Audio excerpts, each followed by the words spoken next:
Hare Krishna. Welcome you all to Gita Diploma course, day 19. Thank you so much for keeping patience. Due to some technical fault, we were not able to connect our mic to the system, and it took a little more time to start it. I hope you are able to hear me now. If yes, please do send a yes message in the comment box. And really, very grateful to all of you for being with us in this journey till the end. Today's last session, chapter 18, will be discussed today. The longest chapter, the conclusive chapter of Bhagavad Gita. So it's going to be a wonderful backup session. We'll be revising a lot, and also new concepts will also be introduced in the session today.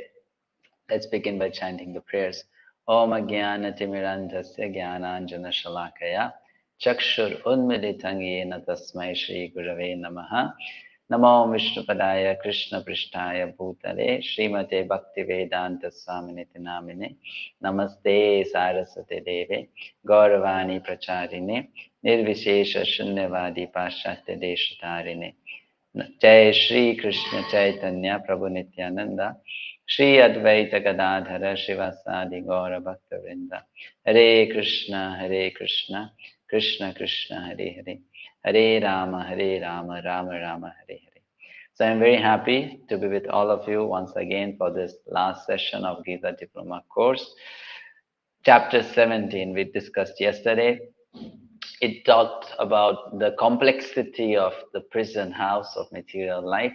Arjuna's question was, what about the faith of those people who don't have strong adherence to the regulations given in the scriptures, but they have some kind of faith?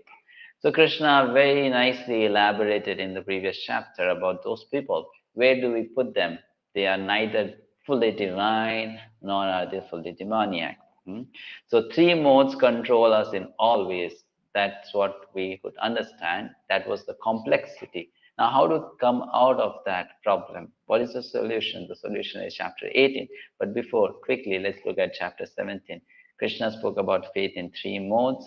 Then he spoke about food and sacrifice in three modes, three types of austerity, then austerity and charity in three modes, and finally, Om Tat Sat, a purification filter to purify every single activity that we do, which may have impurities in it due to association with the three modes of material nature.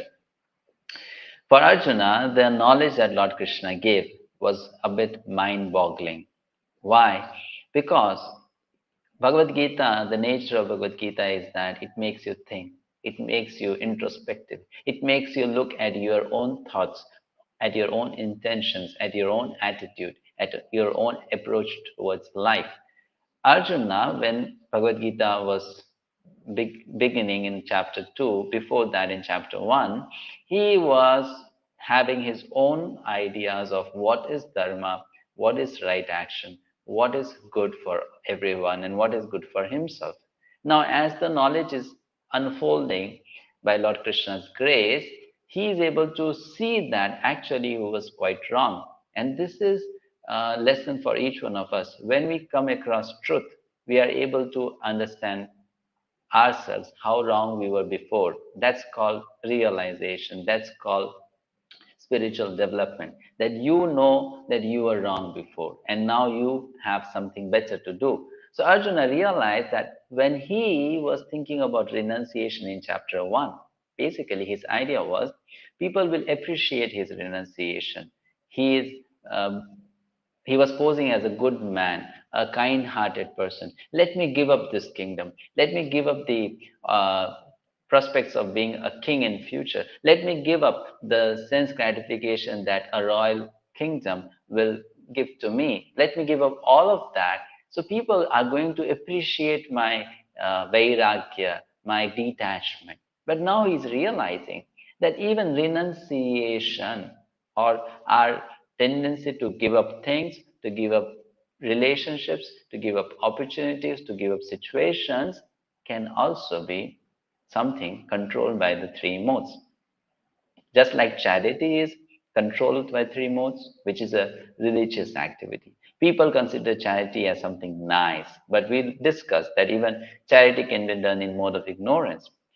Austerity can be done in mode of ignorance. Sacrifices can be done in mode of ignorance. So now Arjuna is thinking, when in chapter 1 I said, let me give up all this, was that also renunciation in mode of ignorance? Was that also giving up in mode of ignorance? Or was it giving up in mode of goodness? That's what he is thinking. So now he is going to ask Krishna this question, which will actually help him understand where is he situated. So this was his Arjuna's doubt. You can see here in the picture that the sacrifice, charity, austerity, all are controlled by three modes. So my renunciation also is that what is also controlled by three modes? So was I wrong before? And he wants to cross-check that with Krishna. So the complexity of this material world that we are discussing, it cannot be overcome just by intellectual analysis of the three modes and the knowledge that we have received in Bhagavad Gita. There has to be something beyond. You know why? Because the intelligence that we have, that is also controlled by the three modes. How can a problem solve itself? A problem can be solved by something superior, better. Now the problem is we are fully surrounded by three modes. And anything that we are going to use, if that is also controlled by three modes, how can that help us come out of three modes? I hope you are able to get my point. So Arjuna is thinking, how will he be able to then escape the prison house? What is that thing? And that thing is this chapter's conclusion, surrender. Surrender to Krishna, surrender to God. Surrender has another word which we have been speaking so often in this course, which is bhakti. Bhakti means surrender, devotional surrender. So that makes the living entity escape the prison house, the shackles and chains of material conditioning, and experience true freedom.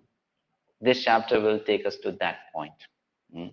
Bhakti is the essence of Bhagavad Gita, and bhakti is the cause of a true freedom. So this is what we'll realize here. The lesson is, now why someone may say, how surrender can help one to become free suddenly from everything? The lesson is this: the purpose of punishment is not to break someone, but to reconnect his or her mindset to the true reality. When a person realizes the wrongdoing and is sorry for it, then there remains no need for further punishment. The chains that surround us and bind us is one kind of restriction upon us. Why? Because of we being not so selfless. We have some proportion of selfishness in us, and due to that, there are these invisible chains of three gunas. Now, what will help us to come out of that imprisonment? To become more selfless.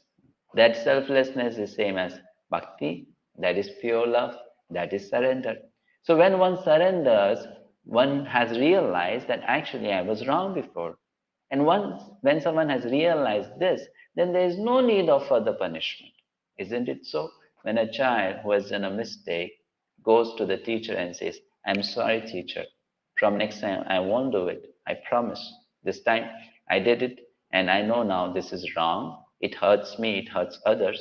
So I promise from next time, I won't do it. So the teacher will then tell the child, now no problem. You need not be punished. You have gone through the process of rectification. Likewise, surrender means I have realized I was wrong. Now I am ready to change. And when one does that, the three modes of material nature immediately take off their control from upon us. That's how it works. Just like there is a dog at the gate. If a stranger comes, the dog starts barking.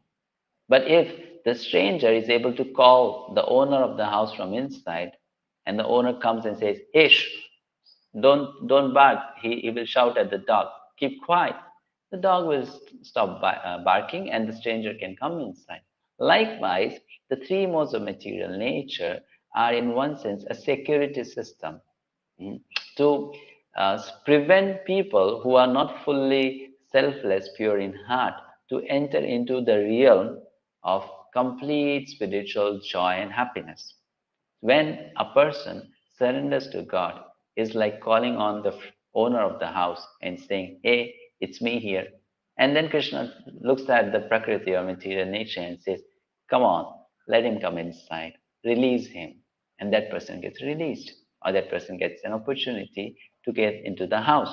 So this is how it works. So Arjuna's question is, Sannyasasya mahabaho tattvamichchami veditum 𝗟𝗲𝗃𝗧 Rishikesh पृथक्केशी nishudanam. O mighty armed one, I wish to understand the purpose of renunciation, Tyaga. Now he's asking, why should someone renounce anything?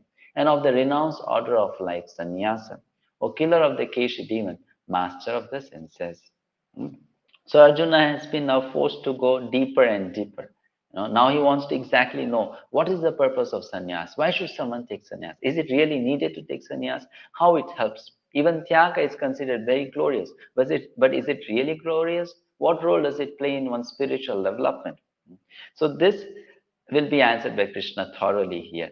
Kamyanam karmanam nyasam. So Krishna first of all presents the opinion of other people. So he says, learned people say there are two kinds of activities a person can perform, Nithya karma and Kamya karma. What are they? Nithya karma means daily obligatory activities prescribed by the scriptures, which we should do as a matter of duty.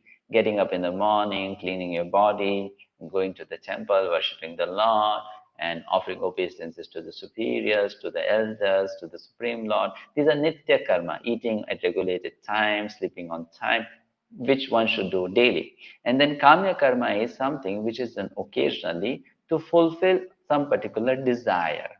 That's called Kamya karma, personal material desires.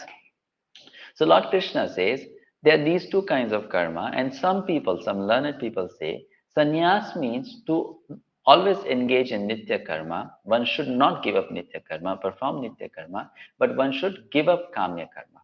That's called sannyas. This is what sannyas means. And then tyaga means what?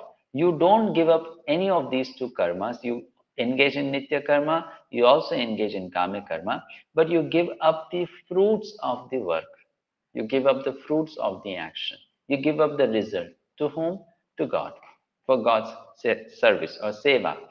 And then Krishna says, some other learned people also say, one should give up all the fruitive activities because there is some fault involved in those fruitive activities. Sometimes there is some kind of violence. So one should give up all kinds of material activities. So this is how he's presenting different people's opinion. And then he says, few other people say, no, no, no, no, no. Acts of charity, acts of sacrifice, acts of austerity, yajna, dan, tapa, should never be given up. Arjuna will ask now a question. Well, all these people say so many different things. What do you say, Krishna? So Krishna says, hear my opinion, Arjuna. My opinion is what? There are three types of renunciation, three types of tyaga. There is not just one type of tyaga. And one should never give up the acts of sacrifice, charity, and austerity. No one should give up. Everyone should engage in some kind of sacrifice, some kind of charity, some kind of austerity. So Arjuna says, why so? Why should no one give up these things? And Krishna says then, because these activities purify even the great souls. Manishinaha, even great people, spiritually evolved people, they are immensely benefited if they engage in activities of sacrifice, charity, and austerity. This was something which always made me think that why we have to every day engage in spiritual activities. Just do it for once, become purified, and once you are pure, then you are a pure person. Why you have to do rigorously, religiously every single day? Meditation, spiritual practices, getting up early in the morning, and doing certain things which are helpful in spiritual life, avoiding those things which are not helpful. I mean, why go through that routine? Once you have done, and then you are a pure person, finish. So I asked my spiritual teacher this question, but before I give you the answer to what I'm asking you, let me ask you another question. All of you must have some hands-on experience in cleaning your house, cleaning your office room, your bedroom, whatever. So if a person has to keep his house immaculately clean, what are the steps that that person should follow? to keep a place clean and always clean, not just clean once in a while, but always clean. It should be a clean house every day. Then what are the things that we need to do? We have to do something, right? To keep it clean. It will not stay clean. What are the steps?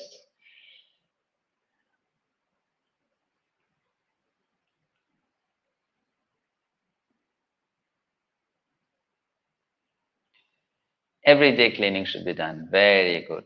One thing is you do regular cleaning. And there is something else also, which I want you all to think about and reply the chat box. One is you clean every day. But there is something else also. Yes, cleaning is needed. There is another thing which is to be done. And what is that? Hmm. Okay, time of cleaning on a daily basis. This is something which is simple. It is a part of cleaning process, but it is something extra. And what is that? Well, that is you have to not only clean, you have to also make some arrangement that least amount of dust or dirt comes inside. Yeah, one of you said it. Don't make it dirty. Two things. You clean every day. You remove the dust that has come inside, and at the same time, you avoid. You make sure that it doesn't get dirty. There are two things to be done. Now, this is the same thing to be done with our heart. My spiritual teacher, he gave me this answer, which is beautiful. I always remember it, think about it, and share it. That if you have to keep your heart clean, you should know one thing. Dirt will come inside naturally. You will have to not let it come inside. And second thing, you have to do that cleaning thing every day, religiously. Because even if you have a very dust-proof system, still there are chances of something to come inside. So these two things have to be done.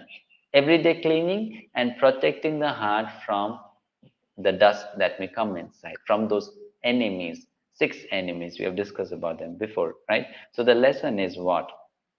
The lesson is, if any place is to be kept clean, then it should be protected from getting dirty and it should be cleaned regularly.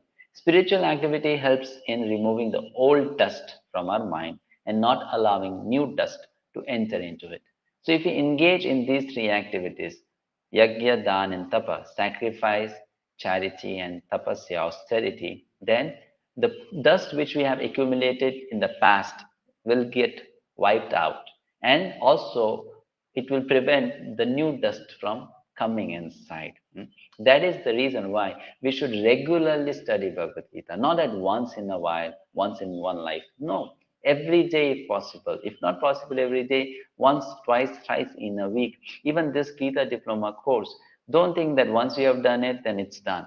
I'm sure if you do it 2 times, 3 times, you will know the subject much better. And many students are doing that. My sincere appreciation for that. So you can do it again and again. Go to temples regularly, chant regularly, take God's names daily and frequently. So that has to be done on regular basis. So having understood this, now we move to the next one, where Krishna explains how renunciation is affected by the 3 modes. So in goodness, what does person give up? In renunciation or tyaga, a person gives up attachment to results. In passion and ignorance, a person gives up the work itself. Now, why do they give up the work? Because either it is troublesome, so they say, oh, we are fed up of this. I want to just resign, I want to quit. Or there is some bodily discomfort and you are, that's why, reluctant to engage in that activity. So you give up the activity. Like, to give an example, getting up early in the morning. People tend to give it up. Why? Because it is not so pleasant. You like to sleep till late hours. So give up that good habit of getting up early in the morning. So people generally, it's seen that they very easily give up good habits. But that kind of giving up is not in goodness. That is in passion. That is in ignorance. In ignorance also a person gives up due to illusion, due to lack of spiritual knowledge. Whereas in goodness, a person gives up as a matter of duty, not because by giving up, I'll be having a more higher level of material happiness. No, you give up as a matter of duty, free from doership mentality. That's why you give up. But in passion and ignorance, a person gives up.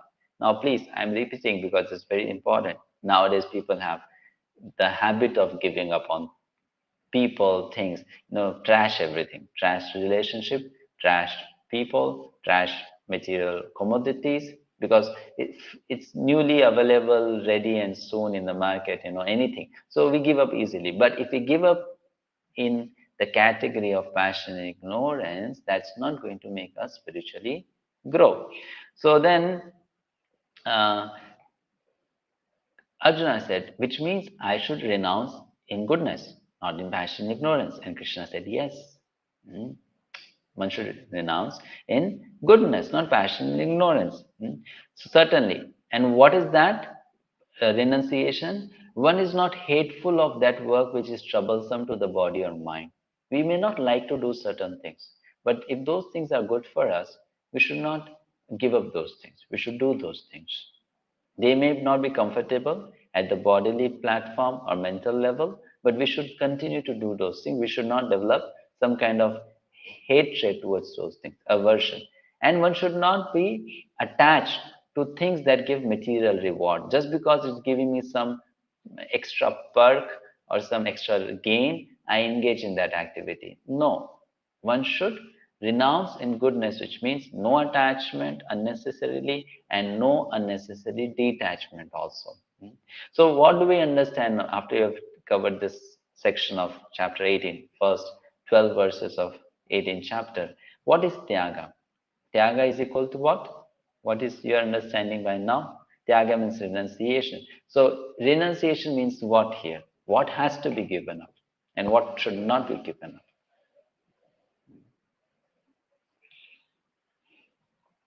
From the discussion we had now, what conclusion do you draw? I'm going to do this today because this is conclusive chapter. So at the end, I want you to go away with correct understanding of Bhagavad Gita, conclusive understanding. So this is one very important topic, renunciation, tyaga. Arjuna wanted to give up fighting, give up material enjoyment, give up kingdom. So what should one give up? One should give up the results, not the work. Thank you very much. So now you know this. Give up results, fruits of action, not the action. Don't give up the action. Give up the fruits of the action. Fine. So we here did something very interesting. I'll come to that slide next. But before this, Arjuna throws a quick question to Krishna. What if one does not do this, renunciation in goodness? Then what will happen? Now the answer is a bit striking. He remains in the repeated cycle of birth and death, which means Bhagavad Gita is demanding from each one of us that we need to rise to the level of mode of goodness. Until unless we come to mode of goodness, there is least possibility that we can experience true freedom.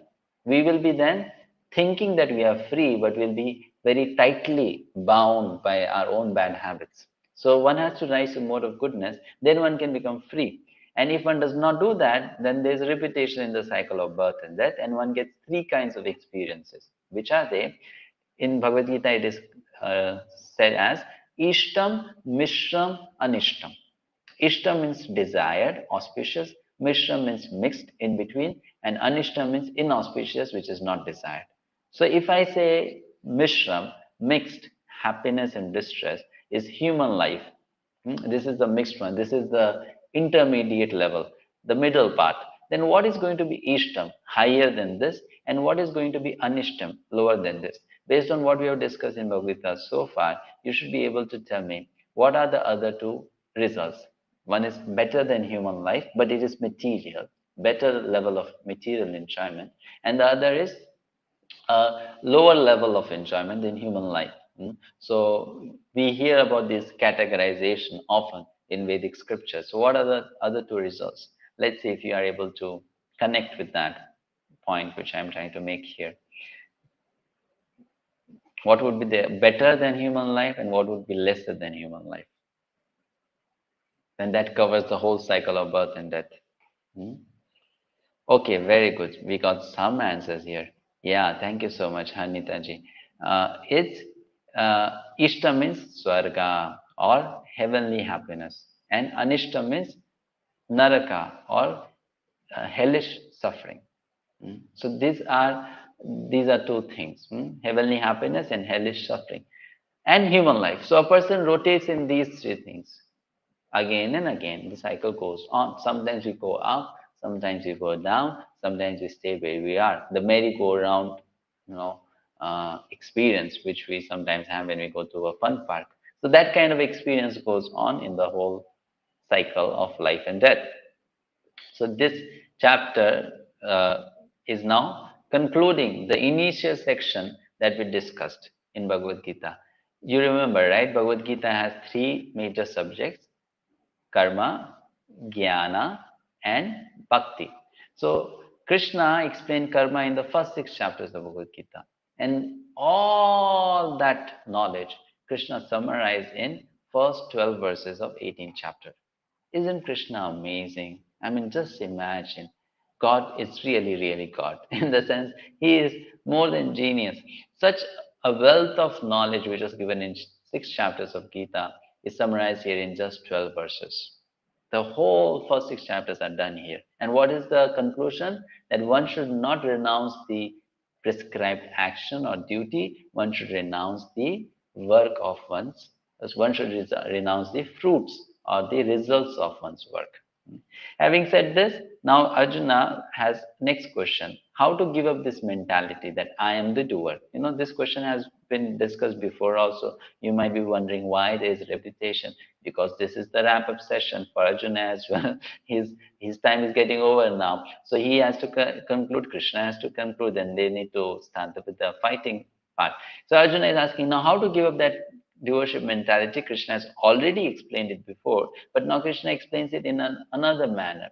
So he gives Arjuna knowledge of the 5 causes or 5 factors of action. This topic is very, very complicated philosophically, and Gita Diploma course, the scope of it doesn't allow us to enter into depth of it. But I'll just give you one example which will make many things clear. So which are these 5 factors of action? Now yesterday we learned that one can perform actions either through the body or through the mind or through the words, and then there can be good actions and there can be bad actions, right and wrong. So these types of actions are performed with the help of these 5 factors. Which are these 5 factors? You can see on the screen. The 5 factors are super soul, place of action, doer of action, instrument of action, and the effort itself. Now this may sound too technical to all of you. However, in the coming slides, we'll make it simpler. So one who thinks himself as the only doer is foolish, that we discussed before. I am the only doer. No, that's not correct. That cannot be correct. We are getting support and help from material nature and from the Supreme Lord who's sitting within our heart. So there are many doers. We discussed about 3 in the chapter 5. So one should know that, first of all. Second, one should know, if one gives up the doership mentality, even while engaging in an activity, that activity will not bind oneself. One will remain free. One will not be affected, because the fault is not in the action. The fault is in the doership mentality. I did it.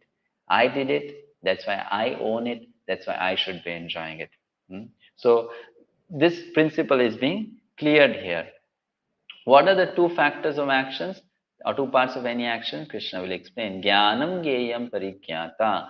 He will say to any action there are 2 things involved. One is called the motivator and the other is called the constituent. Motivator, constituent. Motivator means something which inspires me to do that action. That's called motivator.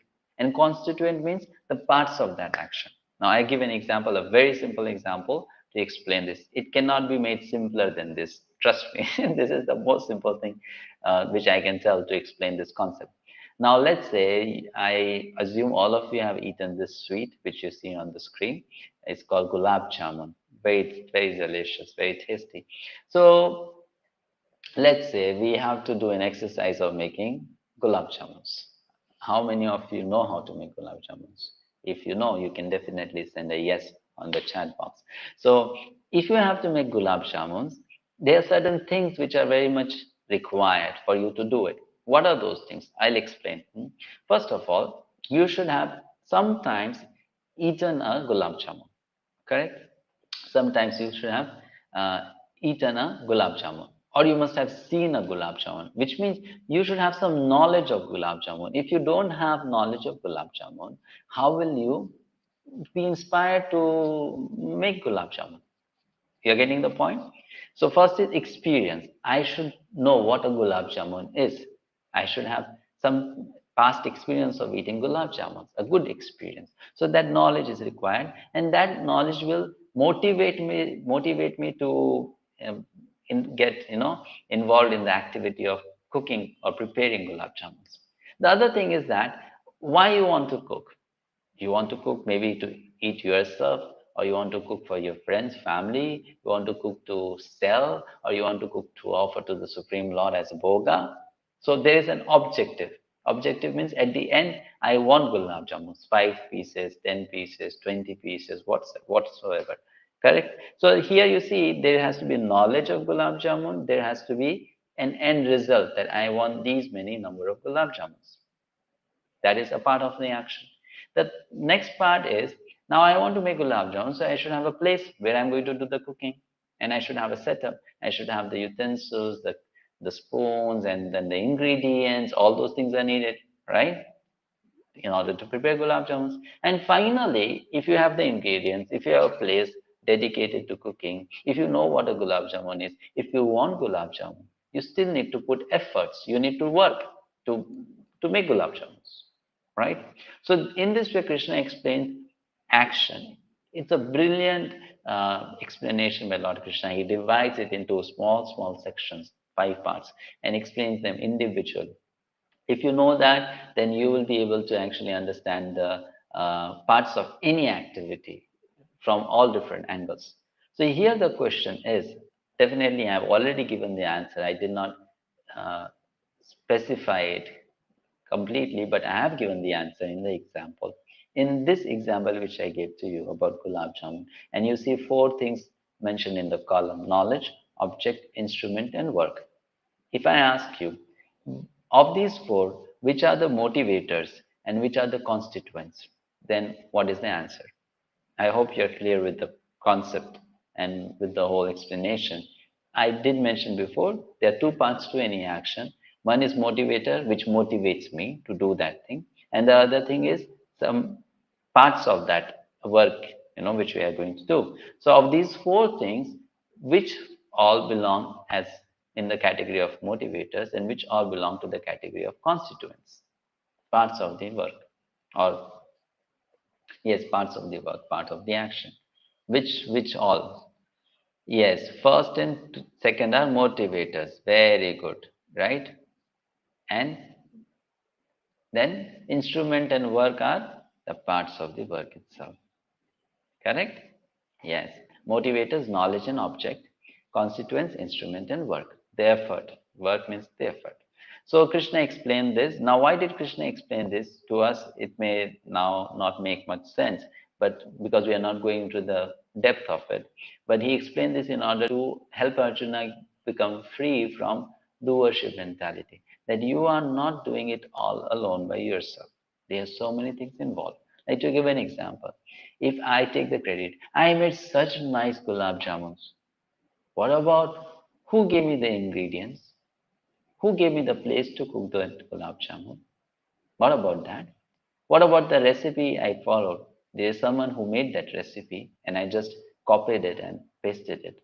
So how can I take the complete onus or credit of doing something? Like, to give an example here also, if this Gita Diploma course is being conducted, if I take the entire credit upon myself that it's me who is doing this course, then that will be again a foolish thing. Why? Because to be able to do this course, I need the support of so many other people. I need support of you all. If you won't be attending, I won't be doing. I need a system which has been arranged by someone directly or indirectly for me. I need a network uh, connection which also has been arranged by someone for me. And then I need a place. I did not construct this building, someone constructed this building. And the material which I am using, of course, is not my original content. It is all given by my teachers from whom I have learned. So how can I take the entire credit for this particular course? I can't. Similarly, Krishna is telling Arjuna how, by thinking like this, one can become free from doership mentality, that it's me who has done this thing. And when one becomes free from that mentality, then the other part of the mentality also goes away. Since I did it, it's mine. Or I should take the whole credit. And I should enjoy it. Are you able to get the connection? I hope you are. So now, a question for you all. We mentioned about these different factors here: knowledge, instrument, work. Are all these also controlled by three modes? Yes or no? Oh, we did this question. Are these all also controlled by three modes? Yes, isn't it? All these are also controlled by three modes. Even our knowledge. People may think that we know a lot, but then what we know is also controlled by three modes. Our knowledge might be knowledge in ignorance, our knowledge might be knowledge in passion, our knowledge might be knowledge in goodness. The efforts that we put, those are also controlled by three modes. Can be in goodness, passion, ignorance. So then Krishna presents a big table, actually, list of different components explained in three modes. We won't get into the depth of that today, just presenting the list to you. Knowledge is explained in verses 20, 21, 22. Then work in three modes is explained in verses 23 to 25. Then doer is explained in 26 to 28. Intelligence, what kind of buddhi we have, what kind of intelligence we have, that is also controlled by three modes. That is explained in verses 30 to 32. And then determination, that is also explained in verses 33 to 35.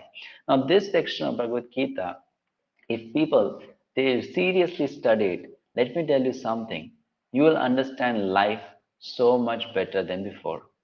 So all those people who give life lessons to others, they are lifestyle coaches or like they are motivational speakers, they should study this section of Bhagavad Gita, because it gives a very authoritative explanation of all these things that we come across on daily basis: intelligence, work, determination, patience, knowledge. And a person may be intelligent, but the question is that intelligence in goodness? Is that intelligence in passion? Is that intelligence in ignorance? Just having an IQ test will not actually tell how much intelligent that person is, because that test is only testing a certain aspect of intelligence, not the complete domain of intelligence. So here we'll give you a quick look at what intelligence is based on these three modes.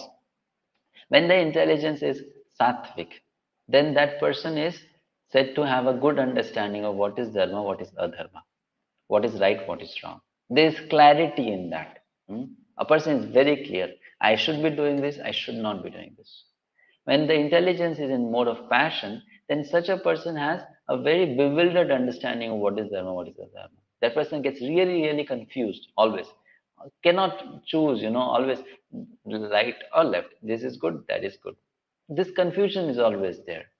And when person is in ignorance, but is intelligent, then that person takes the opposite meaning always. What is right will appear wrong to that person, and what is wrong will appear right to that person. What is dharma will appear as adharma, what is adharma will appear as dharma.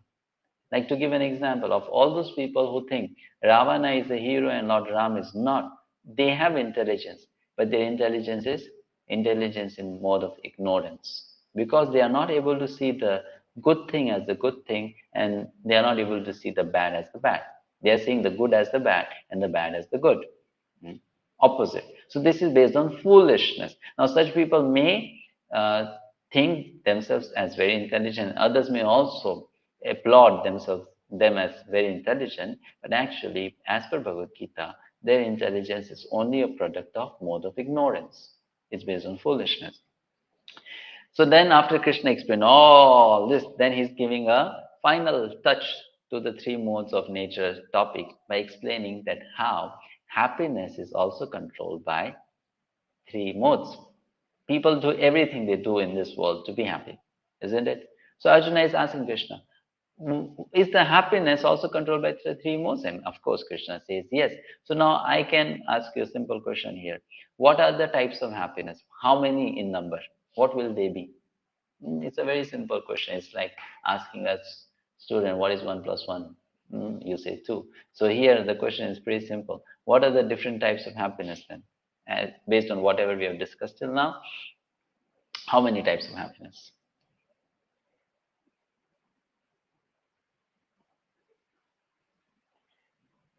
We are getting a slow response today. 3 types. Very good. 3 types of happiness, right? 3 types of happiness based on passion, goodness, and ignorance. So there are 3 kinds of happiness that are explained in Bhagavad Gita. And what is that explanation? Let's have a quick look at it. So happiness, when it is in mode of goodness, then what is the experience of a person? Initially, that activity will not give so much of pleasure because it will be difficult. It will demand from us self-restraint, self-control, discipline. So initially, we will not find that activity so joyful. There will be some bitterness in the experience. That's why Bhagavad Gita says, happiness in mode of goodness, initially to start with it, it's little bitter. It can be compared to poison. But slowly, as you start doing it, you begin to feel the joy. You begin to feel the pleasure. Satisfaction comes in. There's nectar at the end. And the cause of this happiness is you do that activity as a matter of duty. And this is definitely the experience of people. You see, when people start doing a job, initially they may not be liking it.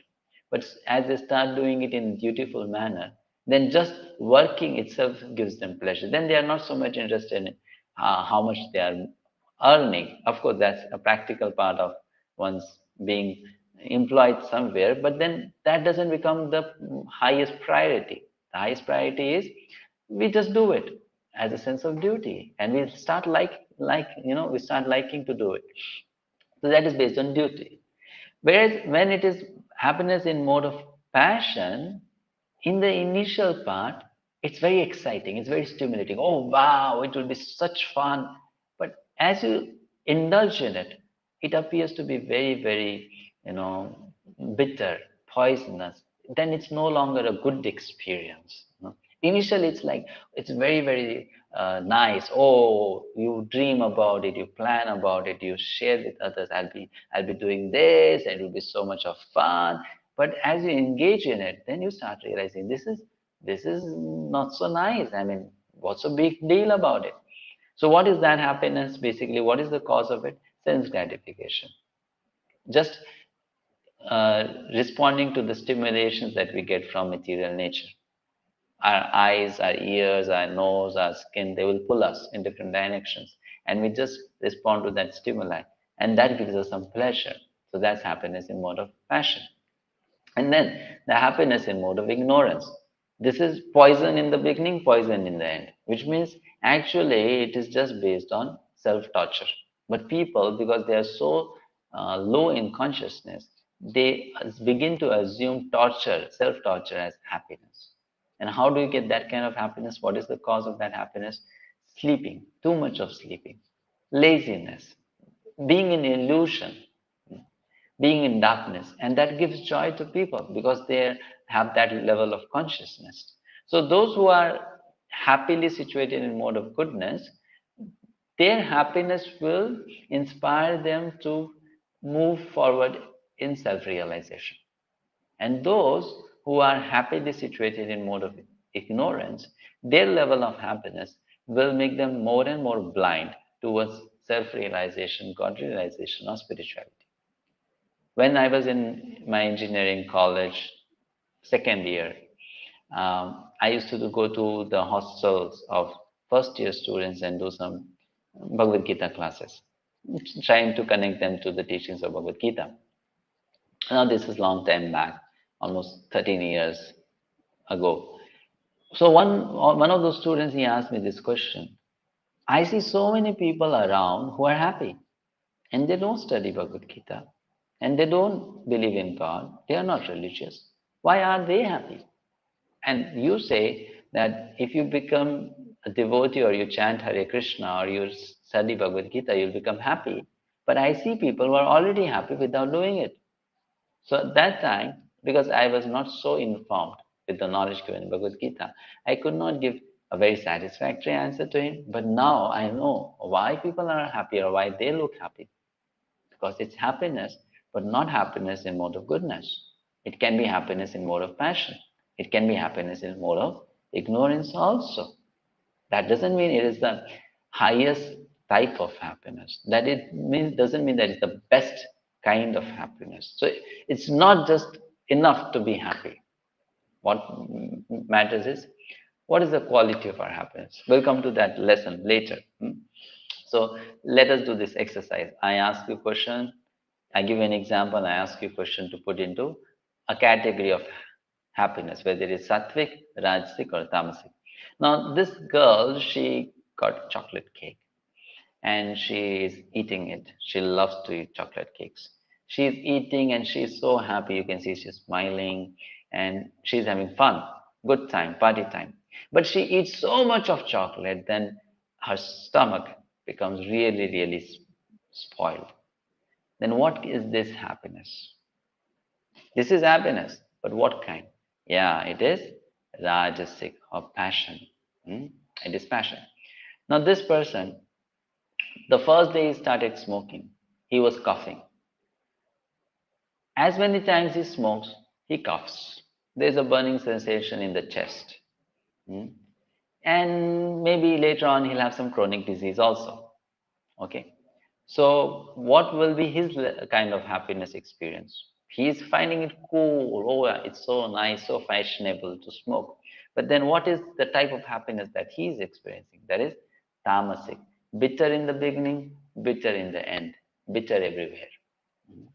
Fine. And then this boy, he has chance to go and play, go out for movies, roam around with friends, have girlfriends in life, spend time watching, Netflix and whatnot, so many things that they're playing video games. But then he's avoiding all of that to study because he knows in future I'll get a good job. I'll be a learned person, a knowledgeable person. So he's happy. Though he's sacrificing a lot, he's giving up many things, but he's happy because he knows in future this is going to benefit him. So what is this kind of happiness? This is goodness. All three are happy. Eating the cake, spoiling the stomach. Smoking the cigarette, spoiling the lungs. And here, studying, sacrificing certain things, but preparing for a better future. All are happy.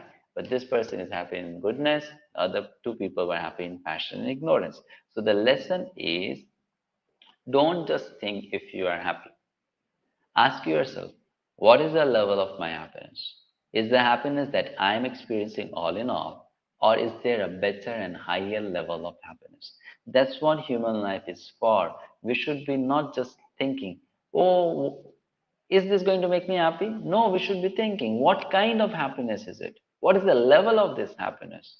Is it a very degraded level of happiness or is it a very, very elevated level of happiness? So being spiritual means you are experiencing happiness of a different realm, different level, different heights. That's what the call is. Here, people may think an inner calling means you move from a life of happiness to a life of self-imposed suffering. No, actually, responding to the inner call means you move from a life of certain level of happiness to a much higher level of happiness, a better quality of happiness. That's the inner call, the spiritual call. So now Arjuna, after hearing all this from Lord Krishna, asked this question. Is there anyone in this world who is free from the three modes? I mean, everything is covered by the three modes. Is there anyone free, anything free? And Lord Krishna says, well, in this world, there is no being existing, whether human or the demigods, who are free from the three modes. Either they are controlled by goodness or passion or ignorance. So Arjuna says, wow, now how to get free then? I mean, it seems to be a very formidable task. Although Krishna has given the answer before, but still this is quite mind-boggling for Arjuna, that this doesn't seem so easy, it's not that easy to get free. So Krishna says, I give you the solution, Arjuna. Here is the clue. What is that? By worshipping the Supreme Lord by prescribed activities as per the acquired nature. What does it mean? We all have a nature, which we have from our childhood, our birth. We have a nature. And through that nature, we do certain things. Someone is a teacher, someone is a doctor, someone is an engineer, someone is a housewife, someone is a scientist, someone is a politician, someone is a monk, someone is a mother, someone father, someone child. So we have different responsibilities, duties, we have different natures. And Krishna is saying, based on what nature you have received from material nature, you work.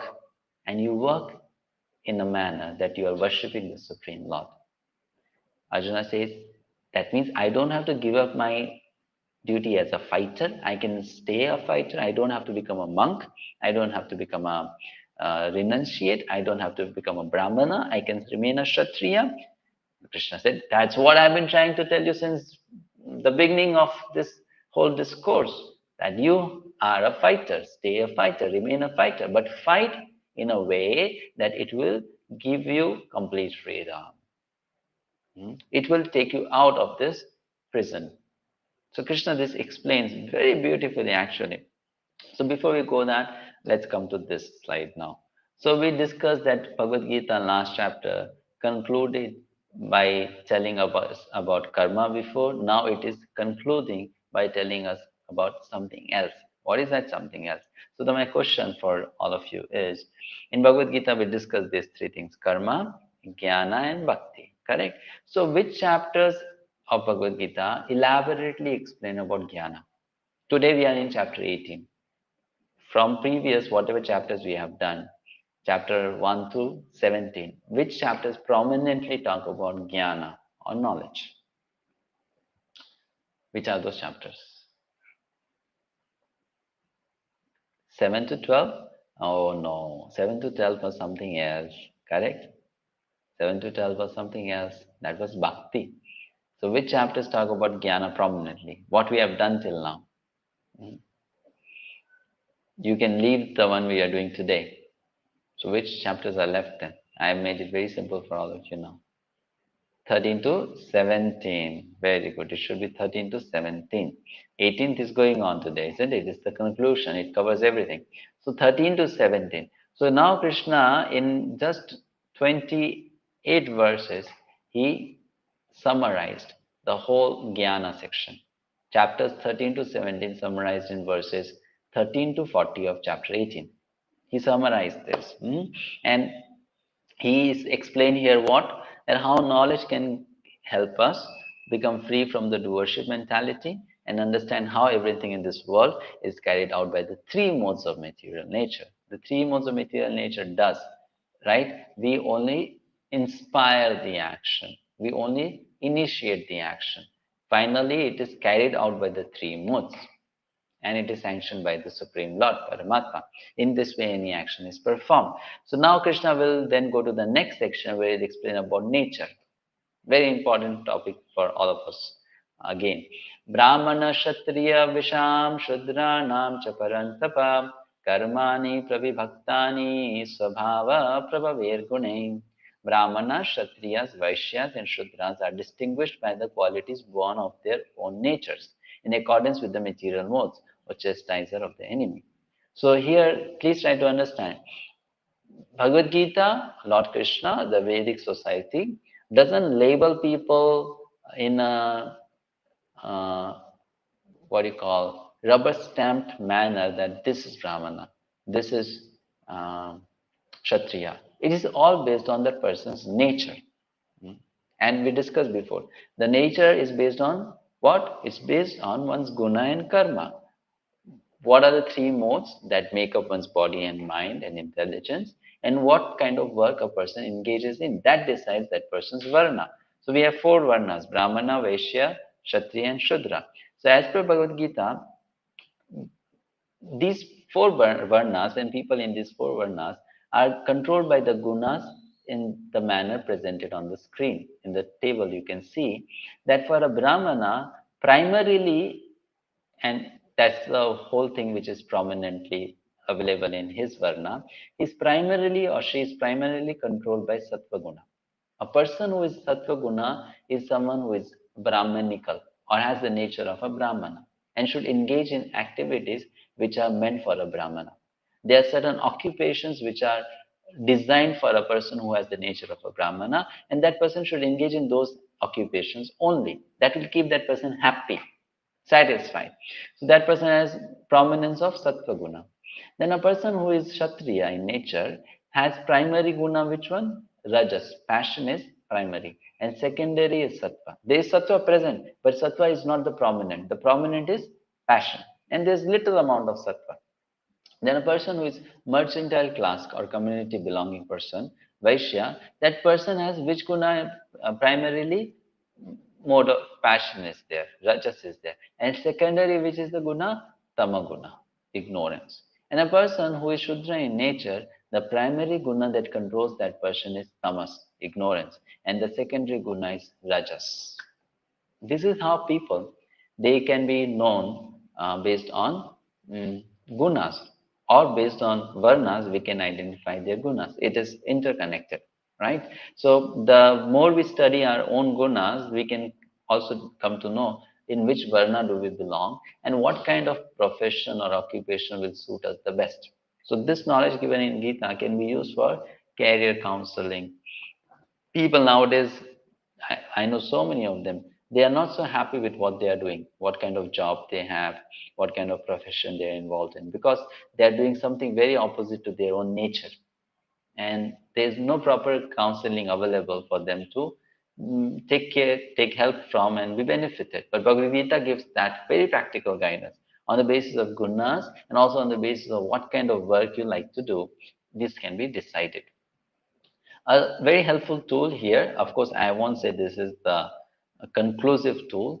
You can take help of this website, varna.thevedikway.org, varna.thevedikway.org. It is designed by a very intelligent person. So there, if you put your date, time, and location, it has to be precise. You can get some idea that when you were born at that time, by default, what kind of nature you received. Varna. Of course, in due course of time, in association with the three modes, we might have changed that. That is quite possible. But at least you'll get an idea that inherently, where do you fit in? Whether you have Brahminical tendencies or you are more like a Kshatriya or Vaishya, or you have tendencies of a Shudra, you can get some idea about it. I've tested this calculator many a time, specifically with children, because I'm involved in children education also. So I've tested on children, and quite much, helpful it is to know what is the person's nature and what can be the traits of that person based on the gunas. So this is something nice you can try later on. Of course, I won't say this is conclusive. Whatever comes, that is how it is going to be. But it gives us some hint towards the thing. Then Krishna further is helping out Arjuna understand that how being a Kshatriya is not bad.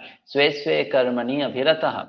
You just engage in your duties as a Kshatriya, and any person, now please, people say Shudras, oh, that's so low, why call people Shudras? The point is, that's just for practical reasons. If someone is born as a Shudra or has the nature of a Shudra, it doesn't mean that person is not going to grow spiritually, or that person is not going to get perfection in life. Bhagavad Gita is not advocating that.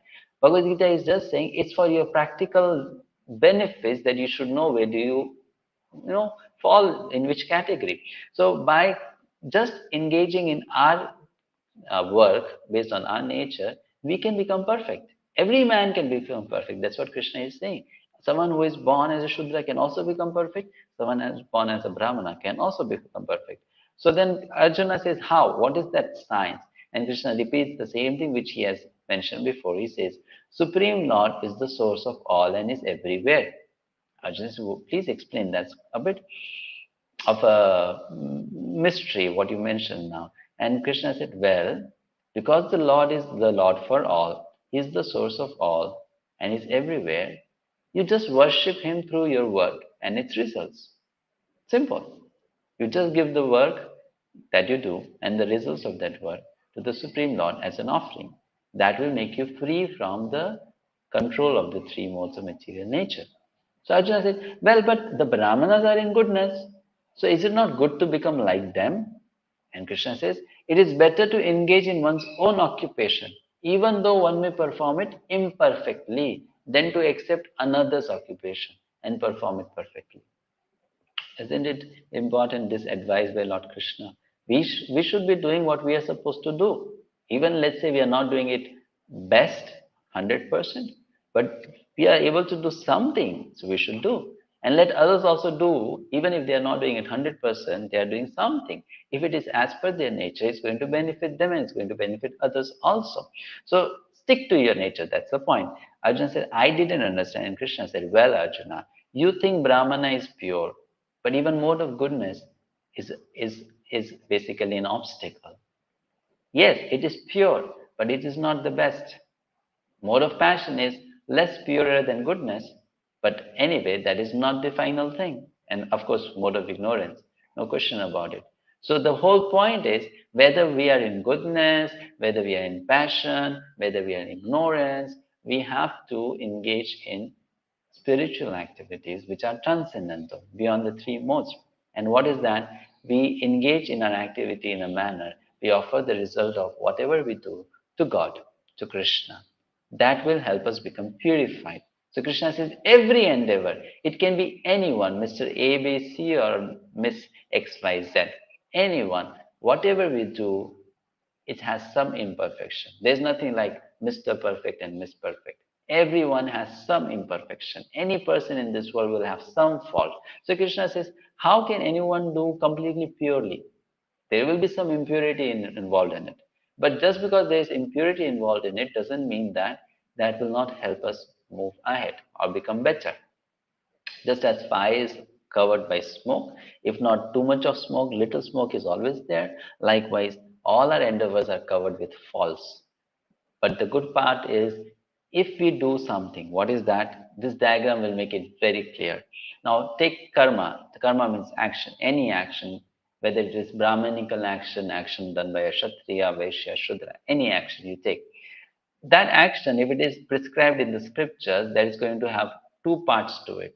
One is a good part and the other part is the faulty part. Okay. Now Krishna is advising Arjuna, he's giving this solution to Arjuna, that you offer the action to God, which means to Krishna himself. Offer the action and the result of that action to Krishna.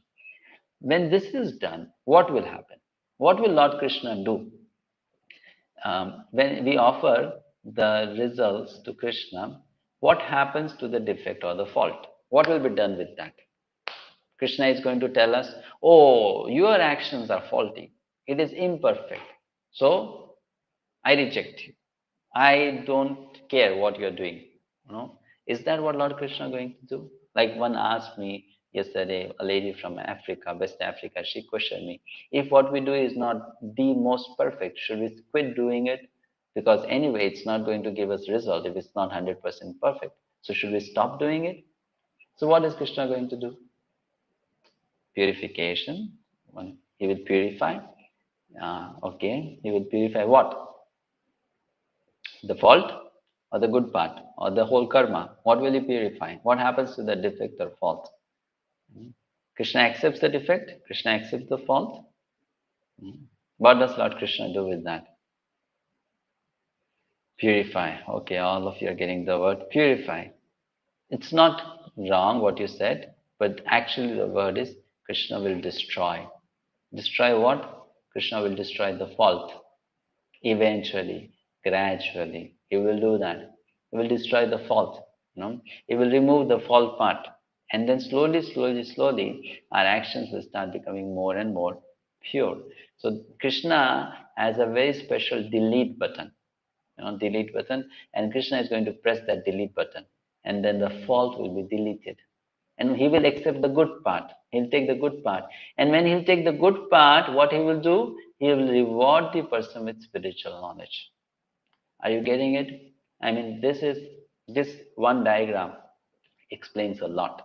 When we work, offer the results to God, Krishna deletes the impure part, the faulty part, it takes the good part, and in return gives us spiritual knowledge. And with that spiritual knowledge, the next time when we are going to do the action, we are going to do with greater level of purity. In this way, we'll rise from 5% level of purity to 10%, from 10% to 15 to 20, 21, 22, 28, on and on, 40, 60, 90, 99, 99.5, 99.9, and someday we'll become 100% pure. That's how it's going to be. That's the science. Gita message is so simple. So the lesson is what? Be yourself. For that, first know yourself. Let us not try to be someone else. Every person has been made unique by Krishna. Let us appreciate and embrace that uniqueness and offer that uniqueness to Krishna. Right? Make it a point. You offer it back to God as a seva, as a service. And just that act will help us to become pure spiritually. So having explained this whole thing, now Krishna is going to give a quick look at how from this stage when one comes, offering one's work to Krishna, becoming situated in goodness, one can rise further above to the highest level of purity. So this whole concept that we discussed now was asakta buddhi sarvatra jitatma. A person has become free from doership mentality. And then the person also gives up the attachment to results. Then the person gives the results of the work. Then the person gives the work itself. I'm quickly taking you through the steps. Then the person attains liberation. And then beyond liberation is engagement in devotion. And then that person enters into the spiritual world. 7 things happens. So Nishkama Karma Yoga means Nishkama, no material desire, no selfish desire. Karma Yoga, using my actions, I connect with God. Nishkama Karma Yoga. And when we engage in Nishkama Karma Yoga, which is based on goodness, then we rise to pure goodness, that is attaining Brahman, also known as Brahma Bhuta stage. Brahma Bhuta Prasannatma.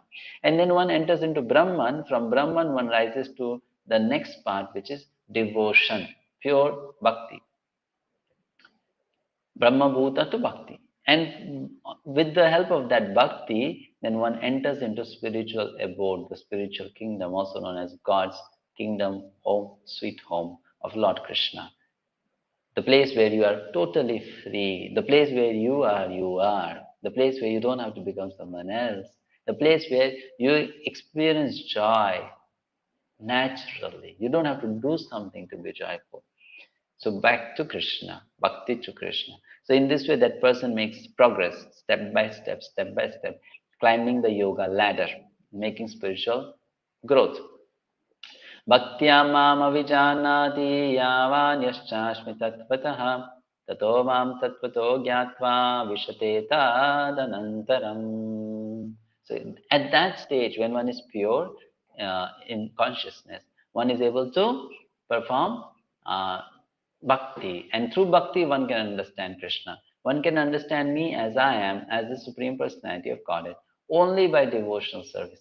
And when one is in full consciousness of me by such devotion, he can enter into the kingdom of God. So Arjuna then says, please explain devotional work again, because Krishna explained jnana, he explained karma. Now he has to explain bhakti also, right? So Arjuna is requesting, please tell something about bhakti, conclusive, summarize it. So Krishna says, what is bhakti, how to do that? He explains that. The benefits of engaging in bhakti and the danger of not doing bhakti, and how in bhakti one is guided by the super soul. The Paramatma sitting in the heart, he holds our hand and takes us along the journey. So then after explaining all this to Arjuna, Krishna finally told Arjuna, Arjuna, we need to stop here. Deliberate on all this fully, whatever I have spoken. Think about it, meditate on it, contemplate, do manana, and then you do what you wish to do. That's how great God is. I mean, giving all that knowledge and then giving the freedom also. You do what you wish to do. I have given you knowledge. You came to me as a disciple. You accepted me as a guru. My job was to show you the path. Now you decide. Do you want to take the right path or the left path? What do you want to do? I have done my part. So Krishna did that part. He is teaching us something. Krishna is not just telling Arjuna, be detached. Krishna is also showing it, demonstrating it, that I am detached also. I am not attached to this idea. whether you will be accepting what I said and do what I'm asking you to do, or you will be doing what you want to do. I'm okay with both of that. I have showed you the path. I have told about the consequences. Now you decide, Arjuna. Think about it. And Arjuna is thinking. Now that was not an easy thing, isn't it, for Arjuna to decide? We have been discussing this subject in Gita Diploma course for last 19 days, and the total number of watch time, for this course is 28 and a half hours. And if you do the quiz also, maybe it takes half an hour to do one quiz. So the total time that we expect a student to invest in this 40 hours. In 40 hours, if I tell you, just quickly in 2 seconds, go through everything that you heard and finally decide. That's not going to be easy thing. So Krishna is telling Arjuna, now I give you so much and you just now finally decide what you want to do. You go through that whole knowledge, churn it in your mind, and then you come up with the final conclusive thing. So Arjuna started thinking, you told me so many things. Now what to do now? Which one thing should I be doing? The conclusive, the final, the essence thing. And Krishna, in order to help Arjuna come out of that deliberation, he said, okay, Arjuna, I'll make it simple for you. Let me tell you the most confidential thing again. And you just remember that. If you remember that, you know what you want to do and what you have to do. Sarvaguyyatamam bhuyah shrunu. Most confidential. Hear it again. Because you are my very dear friend, I am speaking to you my supreme instruction. I am telling you the best thing. What is that?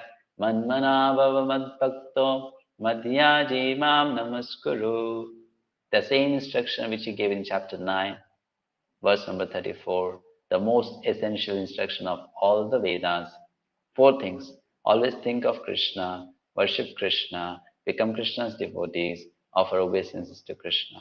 Arjuna, you just remember this much. If you know this, you have understood Bhagavad Gita.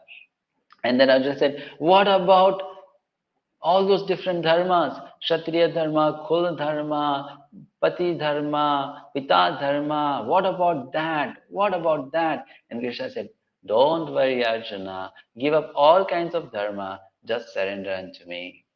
If you think, if you have fear, if you have hesitation, if you have a worry and anxiety, by doing that, you will incur some sinful reactions. You will incur some problems, obstacles in life. Then I'm telling you, Arjuna, don't worry. Be assured. I'll give you protection. God, Krishna, is promising Arjuna protection. So he says, Sarva dharman parityajya mam ekam sharanam rajam. Aham tvam 𝗟𝗶𝗵𝗀𝗍 moksheshyami ma shuchaha. Don't worry, don't lament, Arjuna. Just come to me without any reservation. Now this is where Krishna stops instructing.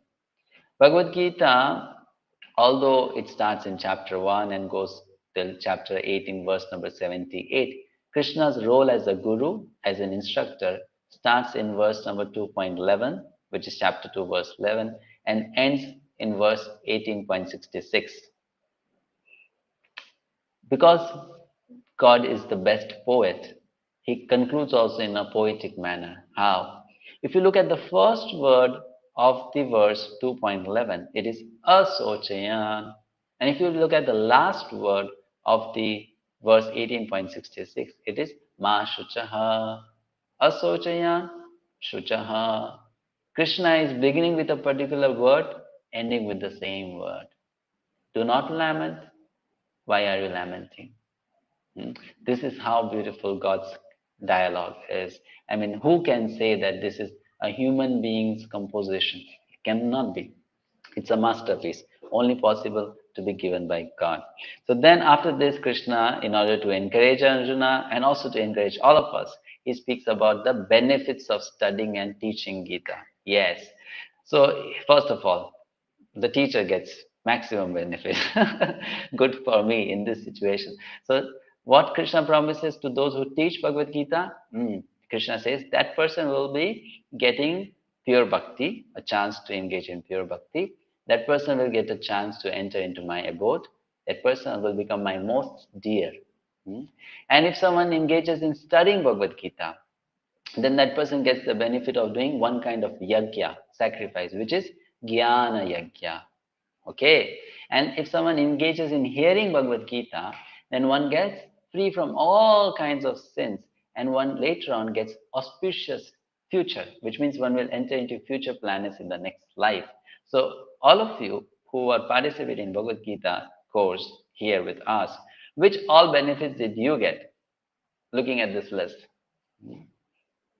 which all benefits did you get?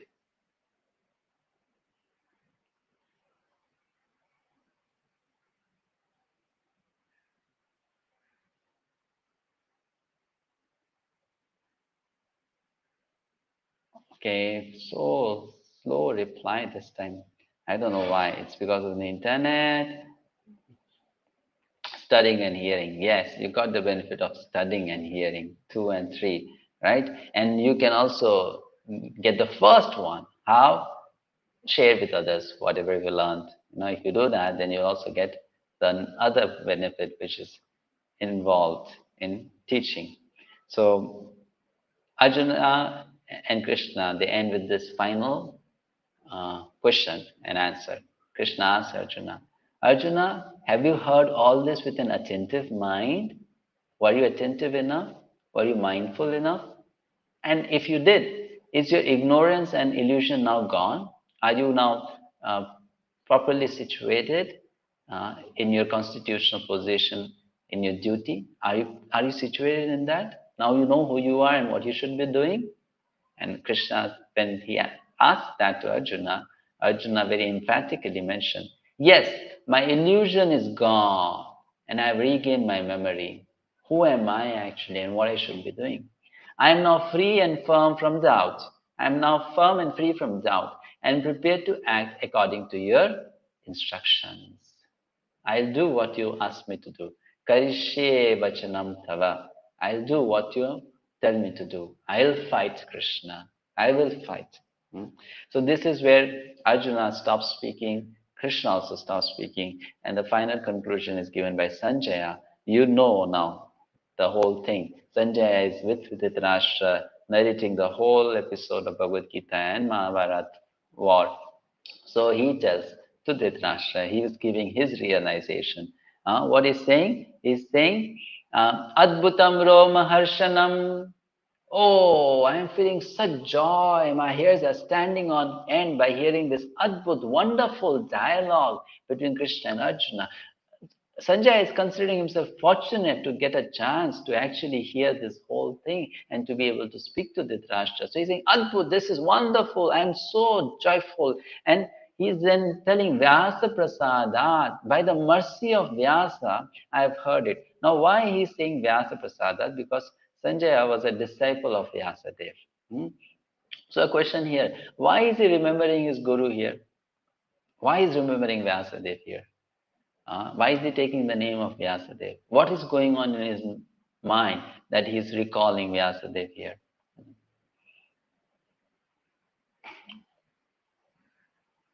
Okay, I know your answer is going to come a bit later. So let me go to the next point. So Vyasa Prasadat, he says, by the mercy of Vyasa, I am getting this. And Samsmritya, he uses this word again and again. Samsmritya means, I want to remember it, recall it again and again. Completely I want to recall again and again. Samsmritya, 𝗪𝗍𝗵. As I remember it, I get such happiness. I become more and more joyful. So Sanjay is telling us that Bhagavad Gita can actually be studied time and again, because the more we study, the more joyful we will become, the more happiness we'll experience. And then he says, Rupam ati adbhutam hare. I got the chance to see the beautiful forms of Krishna. Sanjaya saw everything. He saw the two-handed form, he saw the four-handed form, he saw the universal form. And then he says at the end, Vismayaha punah punah. I am just enchanted by this whole conversation that happened between Arjuna and Krishna. Again and again, I want to hear it, remember it, relish it. And then, of course, here Sanjay is also sharing it. So my question was, why is he remembering his guru? Out of gratitude. He's thankful that because of Vyasadev's mercy upon him, he got the chance to hear Bhagavad Gita. He got the chance to intimately associate with Lord Krishna's teachings. He got the chance to associate with Arjuna, he got a chance to speak about Bhagavad Gita to Dhritarashtra. So he's very happy, he's very joyful. And at the end, he answers Dhritarashtra's question. What was Dhritarashtra's first thing that he asked in Bhagavad Gita? That was the only verse he said. Dharma chetre kurukshetre samaveta yuyutsavaham mamakaha pandavasyeva kim akurvat sanjaya. What did my sons and the sons of Pandu do? Who will win? What will happen in the battle? Sanjaya could have given that answer way before, but then Sanjaya waited till the end so that he can get a chance to narrate the whole Gita to Dhritarashtra, give him some benefit also. So Sanjaya said, Yatra Yogeshwara Krishna, Yatra Partho Dhanurdharaha, Tatra Shir Vijayo Bhutir, Dhruvani Tir Matir Mamam. Oh my dear king, please listen to this. Wherever there is Krishna, the master of all mysticism, the master of all mystics, and wherever there is a great devotee and archer like Partha, Arjuna, the son of Pritha, there cannot but be these things. What is that? Shri, there will be opulence there. Vijayaha, there will be victory there. Bhutir, there will be so much of extraordinary power there. And Dhruvani, Tir, there will be immense morality there. All auspiciousness will be there. So at the end, Sanjay is telling to Dhritarashtra, give up your false hopes that Pandavas will quit the war. Give up your fear that there won't be any battle. Give up your assumptions and your desires that your sons will win. No, it's the Pandavas who are going to win because Krishna is on the side of the Pandavas. Krishna is with Arjuna, and Arjuna is going to be fighting very valiantly in this battle. That will be the outcome of this battle. They will win, you will lose. So in this way, he predicted the outcome of the battle to Dhritarashtra in a very indirect manner. So he's saying victory belongs to those who follow the path of righteousness as given in Bhagavad Gita. This is where we end. The chapter comes to an end here. It's all about the world, these last 6 chapters. Surrender, also called Moksha Sannyasa Yoga, Yoga through renunciation. You can start sending your questions now. Quickly look at the 5 lessons. Know the purpose well. Very important. Arjuna came to know one thing, that I want to give up, fighting. I wanted to give up fighting. But actually, why? Just to give up is not something wonderful.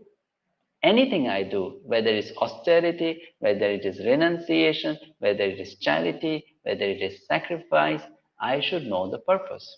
I should know why am I doing it. So we should ask this question. Why? Why I should engage in this spiritual activity? And get the answer, be convinced about it, and then do it. So know the purpose well. Even if it is a religious act, one should be well informed of why we should be doing it and how to do it. Then we'll get the correct result. Then the next lesson is know yourself. This chapter is teaching us that we should stick to our nature. That doesn't mean that if we have negative elements inside, we don't try to take them out. Knowing yourself or being yourself doesn't mean that if you're not a good person, stay the way you are. It means what is good in you, acknowledge that, accept that, appreciate that, and thrive in that. No need to copy others, imitate others, become like someone else. God has given everyone some inherent abilities, talents, skills, some goodness. We just need to polish that. We just need to make that grow. And we just need to become a better version of ourselves. We don't have to become a better version of someone else. Then the next is God doesn't force us. This is something good about Him. And this is something actually best about Him and His love. His love for us is not conditional. We love people conditionally. If they agree to what we have to ask from them, then we love them. If they give what we want from them, then we love them. So we have some conditions. There is conditions in our love. There is partiality. There is artificiality. But Krishna's love, God's love for each one of us is totally unconditional. He's telling Arjuna, Arjuna, I told you everything. Now you do whatever you want to do. Does it mean that if Arjuna decides to not follow Krishna, Krishna will stop being a well-wisher of Arjuna? No. Not at all. He's just waiting for us to approach him. If we are ready to approach him in the manner that we want to now follow him, he's always eager to accept us. He'll never say, no, you lost all your chances. Now no more chance again for you. Nothing like that. God will not force us also. Never. That's why people sometimes say, why am I such a bad person? Why is God not making me good? Why I have such bad qualities? The reason is we want to be with those bad qualities. That's why they are with us.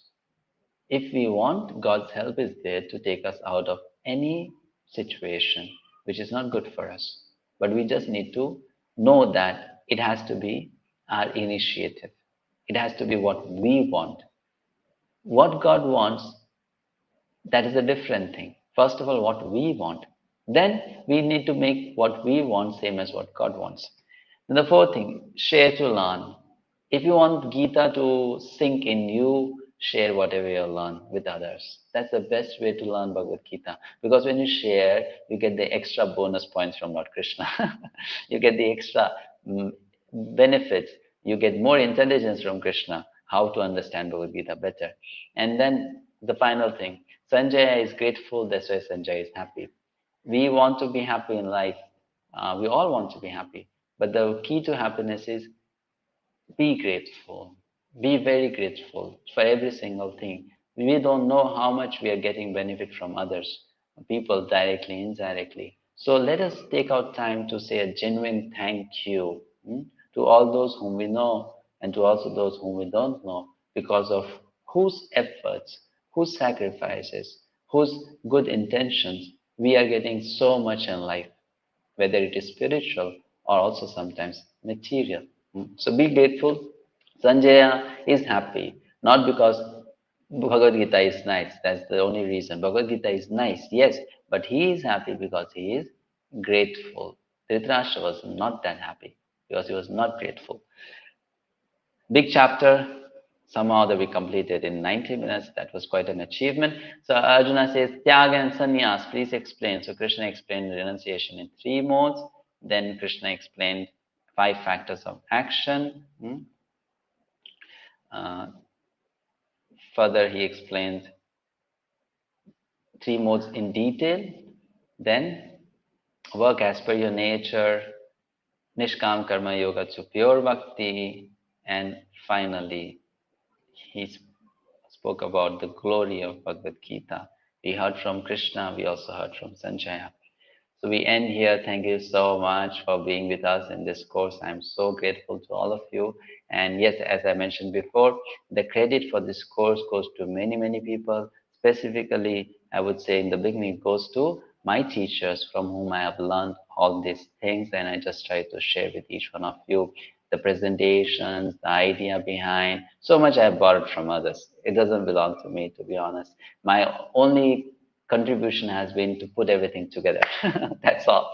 And present it in a manner that people can understand, making it simple for them. So stay on board. You have access to my YouTube channel.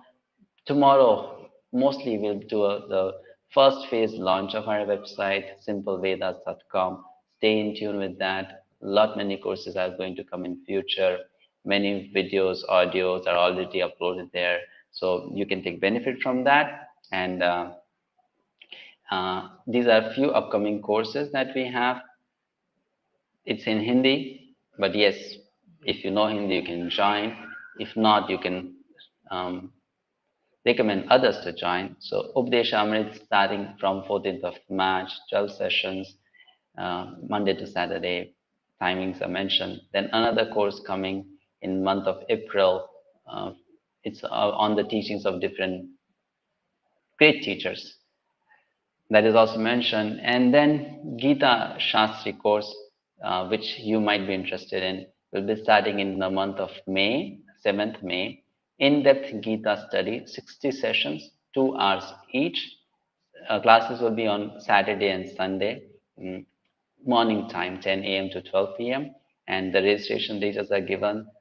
WhatsApp number, the bit.ly link is there. Also, that course will be a paid course. 1800 is the fees for that course. However, for those who will be Gita diploma holders, which means they get a Gita diploma certificate from us, we will give them a 33% off, which means they will have to pay only 1200 rupees for the entire course, 60 sessions. So the fees is a very, very nominal amount. The reason we have kept the fees is that we want all of you to be very sincerely involved in that course, and that will be on Zoom, not on YouTube. So you can stay in touch. Hare Krishna. Thank you very much. Srila Prabhupada ki jai.